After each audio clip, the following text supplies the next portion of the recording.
자, 추세 지표는 이제 이동 평균하고 추세하고를 비교해 가지고 내는 그런 척도인데요. 우리 앞에서 몇 가지 설명했는데 이제 종합적으로 한번 다시 설명해 보면요. DMI, CCI, 스토캐스틱스로 요 세 가지가 있습니다. 그래서 먼저 DMI 같은 경우는 중장기적인 추세 흐름을 판단하는 지표입니다. 그러니까 단기 매매를 하는 경우는 이 DMI가 적절하지 않다는 얘기죠. 최소한도 중기, 장기, 즉 한 달에서 6개월 정도 거래할 때 쓰는 것이고요. 시장이 상승할 때는 고가가 계속 높아진다는 그런 특징이 있고, 하락할 때는 저가가 점점 낮아진다는 특징이 있습니다. 그러니까 오늘 고가보다가 어제 고가보다 오늘 고가가 더 높아진다. 이렇게 되면 상승한다는 거죠. 그럼 어제 저가보다 오늘 저가가 더 낮아져. 저가를 점점 낮춰. 그러면 시장이 하락한다는 추세죠. 그래서 DMI는 DI 플러스하고 DI 마이너스 두 가지가 나오는데, DI 플러스는 2일간 고가 간의 상승폭의 비율을 말하고, DI 마이너스는 2일간 저가 간 하락폭의 비율을 말합니다. 그래서 뭐 여러분들이 계산식은 뭐 알 건 없고요. 이 매수 매도의 그 판단 기준을 보면 플러스 DI가 마이너스 DI보다 클 경우는 매수를 합니다. 그리고 플러스 DI가 마이너스 DI를 상향 돌파할 경우 매수. 또 플러스 DI가 쌍바닥을 이룰 때 매수다. 반대로 매도를 할 경우는 플러스 DI가 마이너스 DI보다 작을 때, 그리고 플러스 DI가 마이너스 DI를 하향 이탈할 때, 플러스 DI가 쌍봉일 때, 이럴 경우 매도합니다. 그래서 그림을 한번 보면은 여기서 여러분들 이제 빨간 선이 이게 플러스 DI고요. 이 청색 선이 마이너스 DI가 되겠습니다. 그래서 플러스 DI가 지금 쌍봉을 만들죠. 그죠? 이렇게. 이런 경우는 매도해야 된다는 거죠. 더 이상 못 올라간다는 거죠. 그 다음에 여기서 이제 플러스 DI가 마이너스 DI를 이렇게 상향 이탈, 돌파하는 경우죠. 그죠? 그 주가를 보면 이 정도죠. 그러니까 주가를 보면 약간 골든 크로스를 보이고 있죠. 그게 이런 경우 매수하라는 얘기죠. 그죠? 그렇게 해서 주가 많이 올랐죠. 그 다음에 이게 이제 이렇게 적색선이 청색선을 이렇게 이탈하는 쪽으로 이렇게 빠지잖아요. 그러면 이거는 이제 매도 사인으로 된다는 거죠. 플러스 DI가 마이너스 DI를 하향 이탈하기 때문에 이런 경우는 매도를 하라 이런 게 뜻입니다. 그래서 고가하고 저가를 이제 비교를 해서 고가가 점점 올라가면 매수, 저가가 점점 내려가면 매도. 그 원리를 수치화로 해놓은 게 이 DI 플러스 DI 마이너스 가지고 한 게 DMI라는 겁니다. DMI. 그럼 두 번째로 CCI. CCI는 이동평균과 현 주가의 편차를 비교해서 추세의 강도를 파악하는 것입니다. 그러니까 추세가 강하냐, 추세가 약하냐는 뭐죠. 예를 들어서 우리가 상승하고 있으면 이 상승의 폭이 계속 커질 거냐. 그렇게 하면은 이제 주가가 비록 상승했지만 추가 매수를 할 수 있잖아요. 그 CCI 값이 커지는 거지. 그러니까 그때는 추가 매수를 해야 된다는 겁니다. 그러니까 따라 붙어야 된다는 거죠. 그런데 CCI 값이 작아. 상승을 하는데 CCI가 작아요. 그러면 이 상승의 폭이 추세가 계속되지 않는다고 봐야 되기 때문에 차익 실현을 해야 된다는 겁니다. 그다음 CCI 값이 작을 경우는 추세가 약한 추세가 되겠습니다. 그래서 이런 경우는 현 주가의 평균이 이동 평균값보다 작은 경우를 말하는 거죠. 이렇게 되면 추세가 약하게 되기 때문에 상승하는 경우도 이 추세가 약하기 때문에 상승폭이 떨어진다는 얘기죠. 그럼 차익 실현해야 되고요. 또 하락하는 종목의 CCI가 떨어진다는 얘기는 이제 하락의 강도가 약해진다고 봐야 되니까 그때는 오히려 이제 그 매수 관점으로 접근해야 된다. 이런 것입니다. 그래서 매수와 매도의 기준을 보면 0선을 상향 돌파할 때, 그러니까 이게 이제 CCI가 0에서 100 사이를 움직입니다. 그래서 영선을 상향 돌파할 때가 매수, 플러스 100보다가 클 경우는 본격적인 상승으로 접어들었기 때문에 매수를 해야 되고요. 마이너스 100%를 상향 돌파할 때는 과매도 상태이기 때문에 이것은 이제 매수로 접근해야 됩니다. 그러니까 충분히 떨어졌다가 다시 상승으로 접어든다 이렇게 보는 거죠. 그렇기 때문에 이런 경우는 매수로 접근을 해야 된다라는 것입니다. 그 다음에 매도 같은 경우는 이제 영선을 하향 이탈할 때는 매도해야 된다. 그리고 플러스 100%보다 작을 경우는 이제 하락 전환으로 접어든다는 얘기죠. 충분히 상승한 다음에 하락으로 떨어지기 때문에 이때는 매도를 해야 된다는 거죠. 마이너스 100%를 하향 이탈하면은 계속 하락이 이제 지속된다는 게 쭉쭉쭉 떨어지기 때문에 이런 경우도 매도를 해야 됩니다.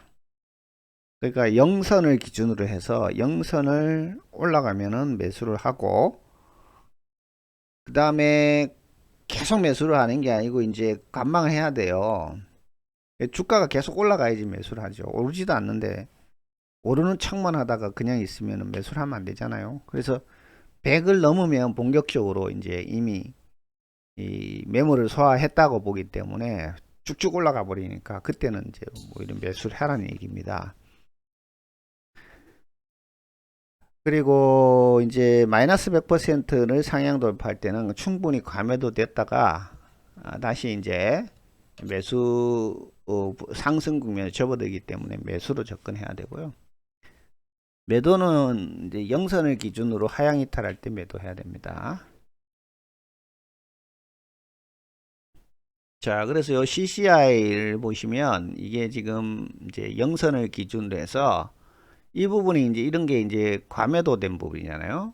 과매도 부분에서 이렇게 올라갈 때는 오히려 매수로 접근을 해야 되고요. 그리고 이런 부분에서도 이제 계속 본격적으로 상승하기 때문에 오히려 많이 올랐지만 매수를 해야 된다는 거죠.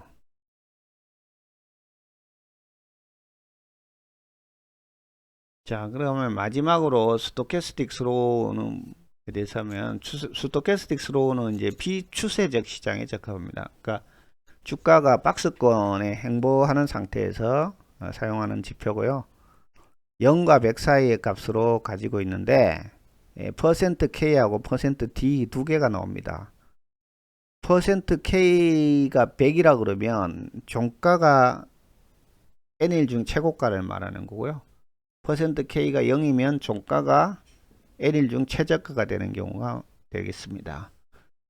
그래서 주가가 상승 추세일 때는 종가가 항상 그 최고가를 만들고 하락 추세일 때는 종가가 최저가를 만든다는 그런 원리를 이용한 거죠. 그래서 슬로우하고 패스트가 있는데 슬로우가 조금 늦은 신호가 되겠습니다. 그러니까 패스트를 써도 되고 상관없고 슬로우를 써도 상관은 없어요.